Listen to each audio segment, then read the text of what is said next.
This episode brought to you by DoorDash, the app that brings you food you're craving right now, right to your door. Also brought to you by Chime, the award-winning app and debit card that can save you money today.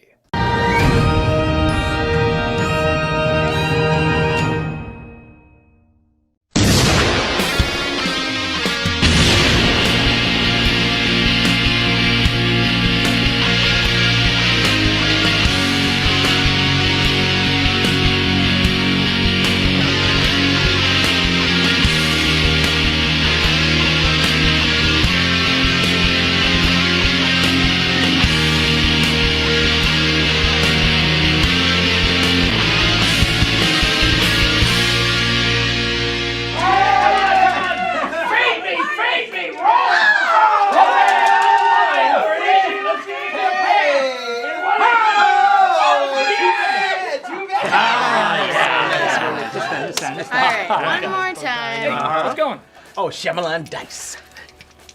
You said that like it's a thing. It is a thing. So, you know how Shyamalan writes and directs terrible movies? And Ghost writes. The blame must be shared for She's All That. Well, they've been so hit and miss lately that people are saying they're literally a roll of the dice. Oh, so now we literally roll the dice.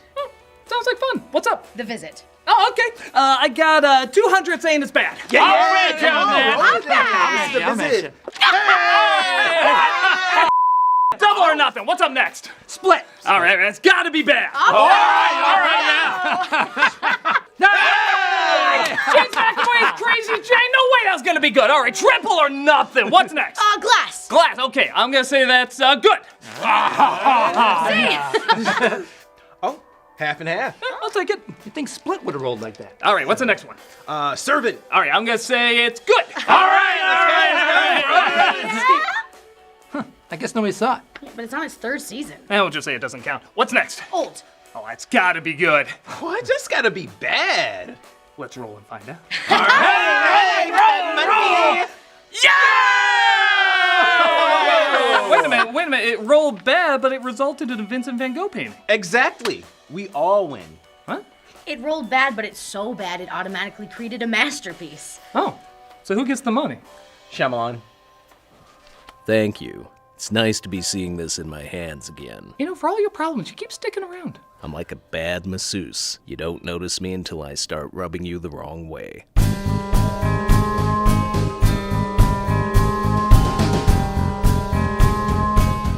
Based on the graphic novel Sandcastle, Old was released in July of 2021 and is certainly a return to form for M. Night Shyamalan.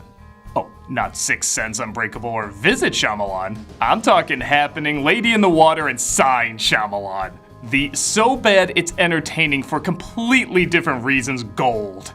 Though a decent hit at the box office, Old didn't exactly win over a ton of critics and audiences.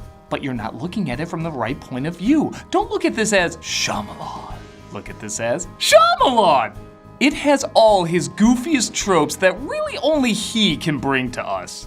There are so many characters, so many lines, and so many story threads that make absolutely no sense, and the more you think about it, the more hilarious they become. I'm so excited to have you bad again, Shyamalan, so let's take a closer look. This is good old Shyamalan making bad new old. Your first clue, this is finally aged/expired M. Night, is in its opening dialogue, as we see the Kappa family being driven to a resort. Sing it, girl.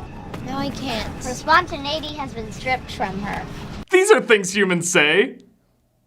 Well, Doug, now you know my gripe with Lisa Simpson. How the frick does she know any of that? And oh yeah, the dialogue just keeps going like this. Are we close? Stop wishing away this moment. Okay, you can tell me, an AI wrote this script, right?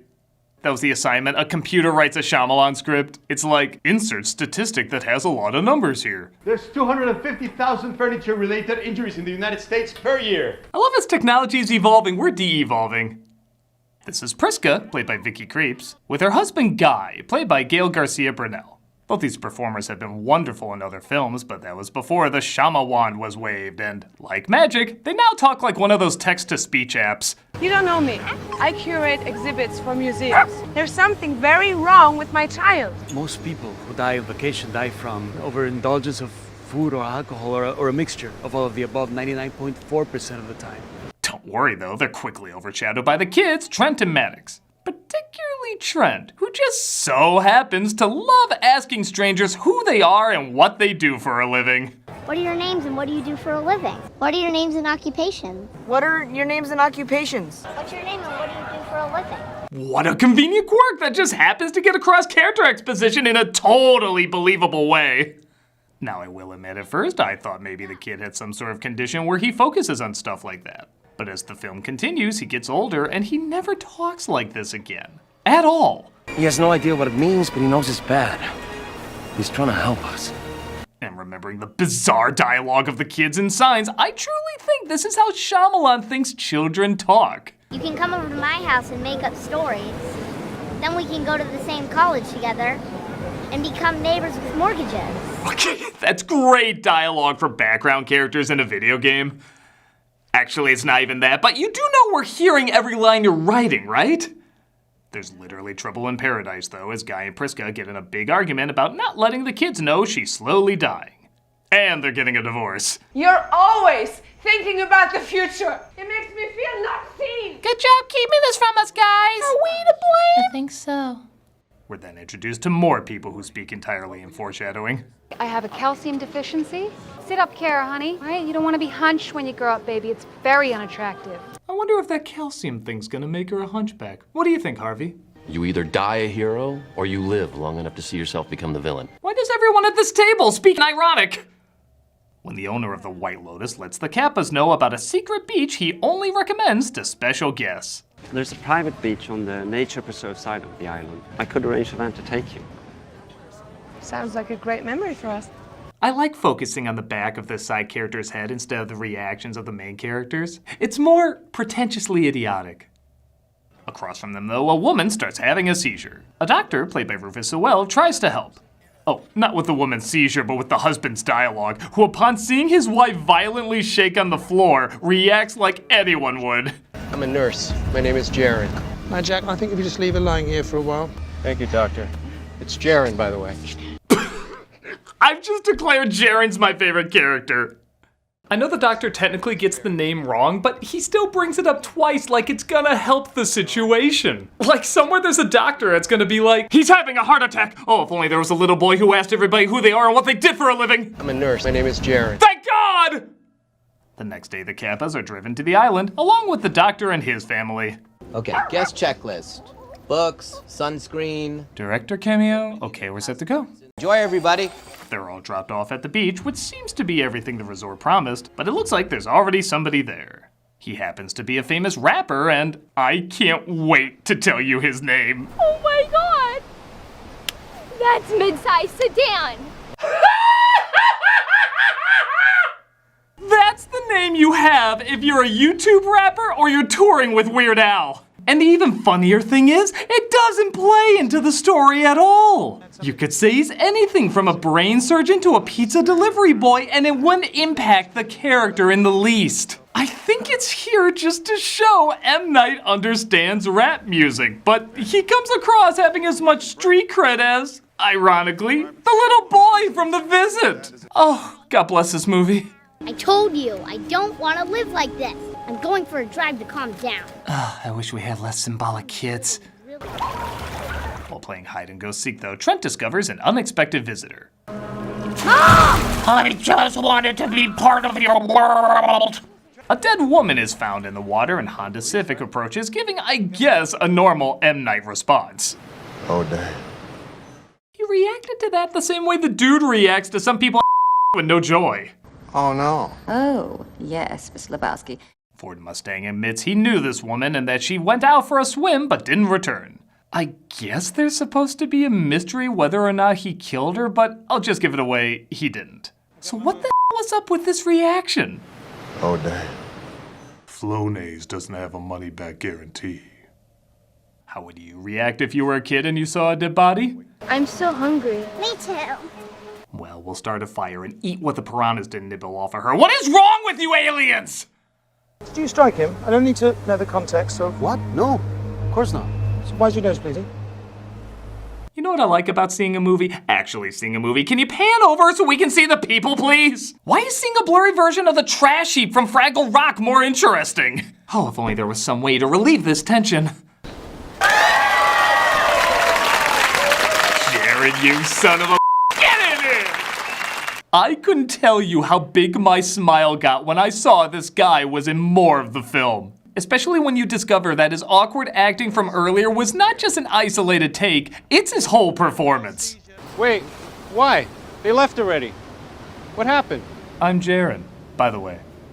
And again, I do want to emphasize, I have seen this guy good in other stuff. I actually perk up whenever I see him in something because I think he's such an engaging actor. But again, he was probably given the same Shyamalan cocktail up. What? No cell phone reception on this beach. You stay here.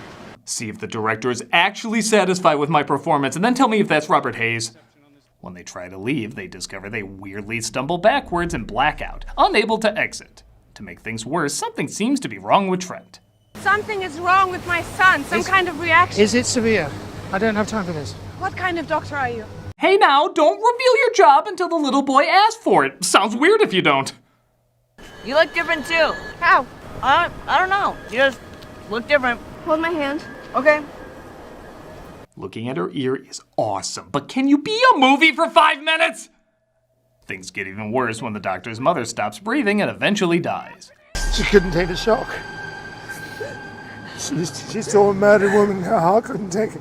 To Rufus Sewell's credit, he's one of the only actors that can take this bizarre writing and make it sound almost believable. I guess that comes from a lifetime of knowing how to act great in both awesome projects and absolute Everyone else, though, can't quite get past the Shyamalan filter. What are your names and occupations? I'm Jaren. I'm Jaren, by the way. Have you seen my children? Is everyone trying to play a joke on us? What? Aren't these your children? Okay, you can tell me. Did all of you film your parts separately in quarantine and then they CG'd them together? Because none of you are acting like you're responding to what the other is saying. They discover, though, that the children are drastically growing, aging by about 5 years. And if you're wondering why the kids constantly shoot up in age, but the adults look exactly the same throughout most of the movie, M. Night would like to remind you he directed The Sixth Sense. Yeah, that's me. God, it's my worst nightmare. I'll have to pay for their college in less than a year. I'll give credit to casting that they found people that really look like the kids growing up. But is it me, or is everyone's acting getting worse as they get older? No, Mom, we're scared. If I cry, please don't let them see. I won't. I still can't get any reception. I never thought I'd say this, but the community college down the street might have some better actors for you. Like I said before, Sewell is the only one coming out of this surprisingly convincing, but it's almost like M. Night noticed that and said, oh, I know some that'll make him sound stupid. The dog has died. Oh my god. Oh my god. It was only just alive. That is a joke line. That is a joke line. They almost used the exact same wordage in the comedy Blades of Glory. Remember how they used to be alive? But oh, you think the kid asking for name and occupation was forceful? One of them suggests standing in a circle explaining who they are. Why are you here? We've been going through something. He's under a lot of stress as a doctor. How many times are they going to introduce themselves? The movie's almost halfway over. If I don't know who these characters are by this point, either I'm not paying attention or the movie's not paying attention. Friska! Wait, Friska. Friska's tumor seems to be growing fast as well, to the point where she can't even stay conscious. Do we have alcohol? Yes. Oh, thank God, I need a drink. I mean, does anyone have a needle and thread? We're gonna have to sew this up. The doctor has to operate, and even though they establish later that his mind is deteriorating, with M. Night's dialogue, I just believe this is a normal line he would have someone say in an emergency. Do you know that Jack Nicholson did a film with Marlon Brando? What is he saying? What was the name of that film? Charles, breathe. You sure this isn't time for another random conversation involving numbers?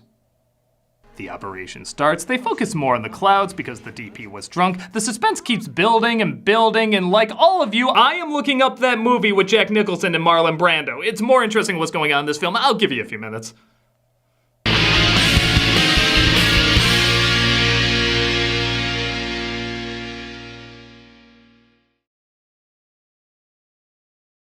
Ladies and gentlemen, if you look to your left on our tour of Sponsorships, you'll see DoorDash. Ever pull into the driveway after a trip to the grocery store only to realize you forgot that one key ingredient for dinner? I sure do. Why, hello, Chippy, the chipmunk mascot we suddenly have. Hello. Hi. Well, now you have options. Get the groceries you need or a backup meal from your favorite local restaurant delivered with DoorDash. You mean you can get what you want to eat right now and right to your door with DoorDash? That's right, you strange concoction. Along with the restaurants you love, you can now get groceries and other essential items delivered with DoorDash. Get drinks, snacks, and other household items in under an hour. Craving late night ice cream? Forget that one key ingredient for dinner? Or maybe you just need to stock up for the week. I do all those things. I'm a chipmunk. Yes, chipmunks do those things. Well, with DoorDash, you can get everything on one app. With over 300,000 partners, you can support your neighborhood go-tos or choose from your favorite national restaurants like Popeyes, Chipotle, and Cheesecake Factory. It's ordering easy? Yes, it is, you scary devil, and your items will be left safely outside your door when you choose contactless delivery drop-off. And for a limited time, viewers can get 25% off and zero delivery fees on their first order of $15 or more when you download the DoorDash app and enter the code Nostalgia2021. That's 25% off and up to $10 value and zero delivery fees on your first order when you download the DoorDash app in the App Store and enter the code Nostalgia2021. Don't forget that's code Nostalgia2021 for 25% off your first order with DoorDash. Subject to change, terms apply. You did a pretty good job there, you terrifying monstrosity. Why don't you say what's on the right? Oh, well, on the right, we have Chime. Kick off 2022 with a better checking account with no monthly fees. That's right, you spawn of the underworld. Chime, an award-winning app and debit card, has no overdraft fees, foreign transaction fees, monthly fees, or service fees. With over 60,000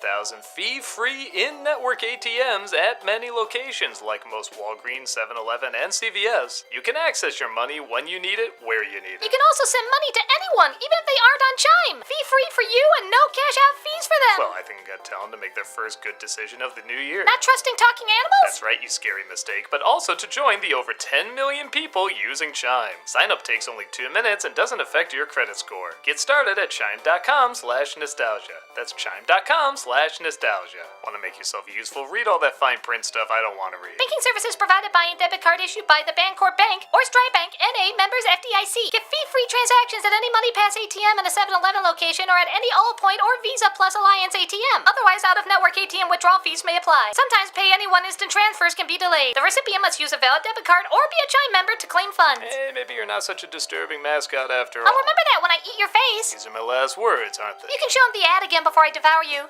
Okay.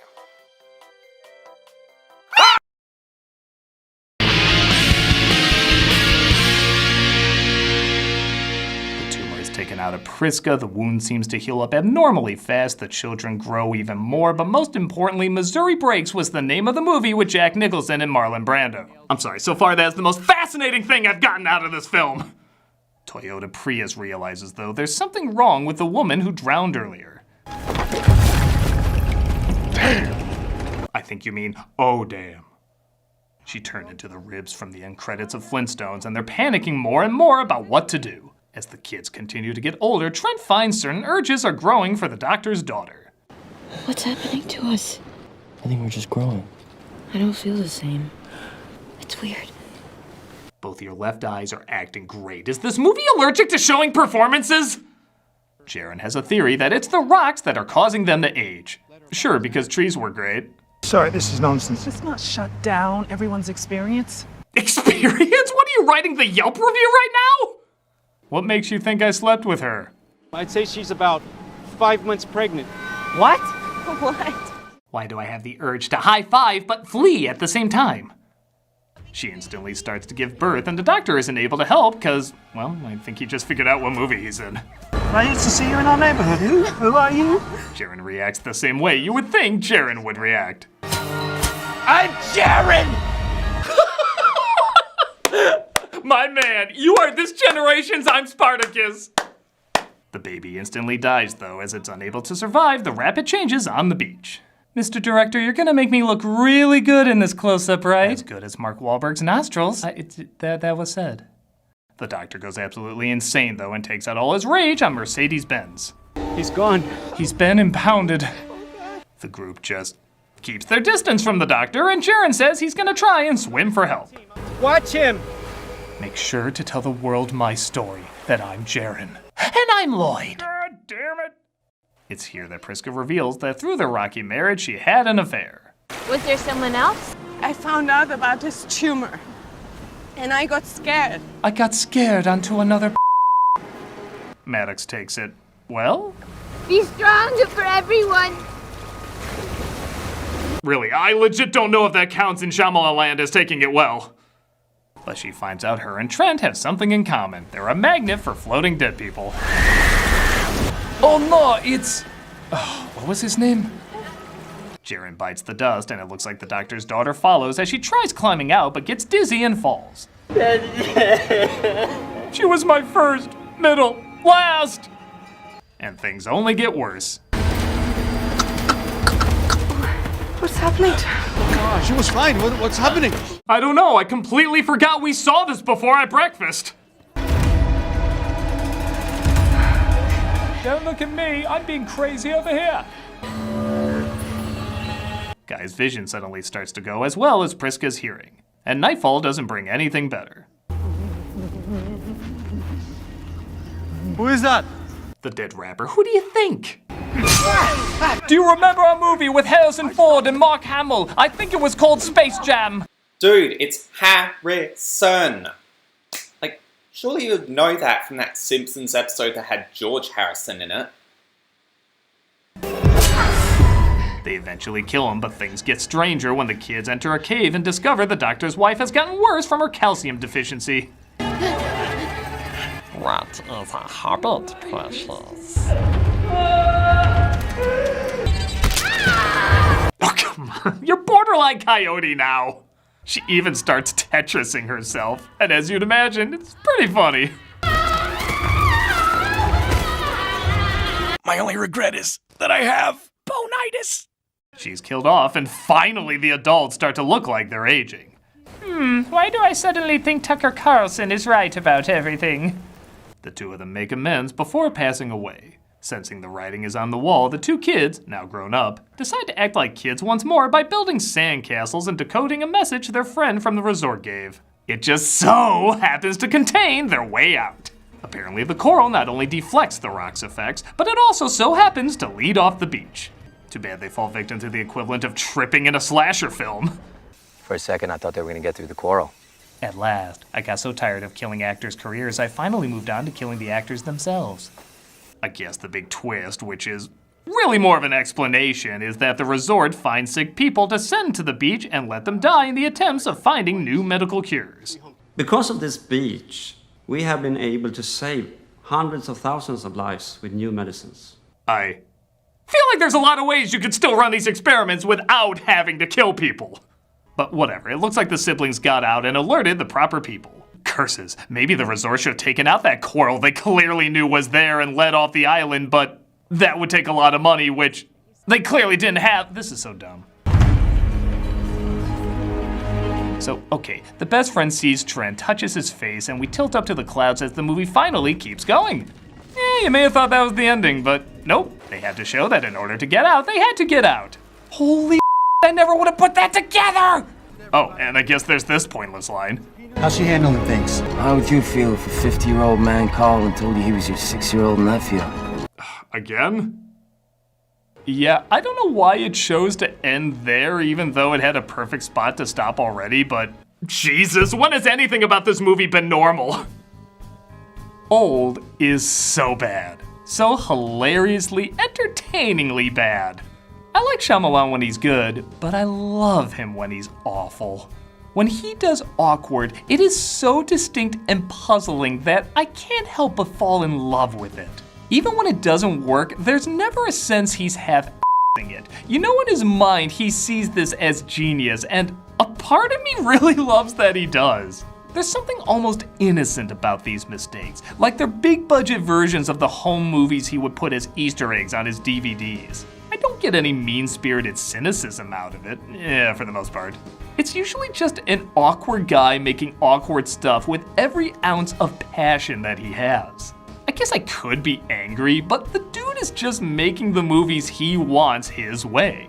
And in one way or another, they are extremely fun.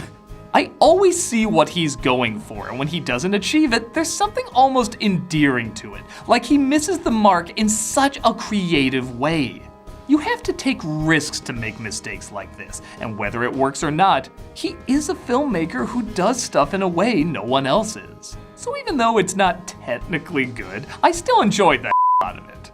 I'm not sure what his future holds, good films, bad films, or a little bit of both, but chances are we're all gonna be intrigued one way or another. Alright, here we go. Alright, what Shyamalan movie is next? Oh, that is so old news, Boomer. Yeah? Yeah, it's Pogs now! Yeah! Oh, you mean like Stephen King Pogs? No, just Pogs. Oh, like good Zack Snyder movie Pogs? There is a life outside of movies, Critic. I don't think that's true. Okay, here we go! Alright. Yeah. I think I see why we stopped playing this now. Yeah. What are your names and occupations? Hey, Doug Walker here, doing the charity shout out, and this one was a recommendation, so thank you so much for that. It's called A Safe Haven for Newborns, and this is dedicated to saving the precious lives of newborns in Florida from the dangers of abandonment and assisting pregnant girls and women in crisis. Their vision is to eliminate infant abandonment through education, prevention, and community involvement, and to assist pregnant girls and women to realize a productive future. It allows mothers, fathers, or whoever is in possession of an unharmed newborn, approximately 7 days old or less, to leave them with someone at safe havens, any hospital, staffed fire rescue station, or staffed emergency medical service station, with no question to ask, totally anonymous. The hospital will contact a participating private adoption agency who will then arrange placement of the newborn with a waiting family. So this is definitely something that apparently is something that happens, sadly, but you know, places like this help out. They're really good organizations, so definitely check them out. See if you want to donate or spread the word. Just anything you can do to help. It's a new year, and you know, there's always people that are gonna need as much help as possible, and there's a lot of people who are willing to help. So definitely see if you can donate, spread the word, anything like that, and that'd be wonderful, man. So thank you so much and take care.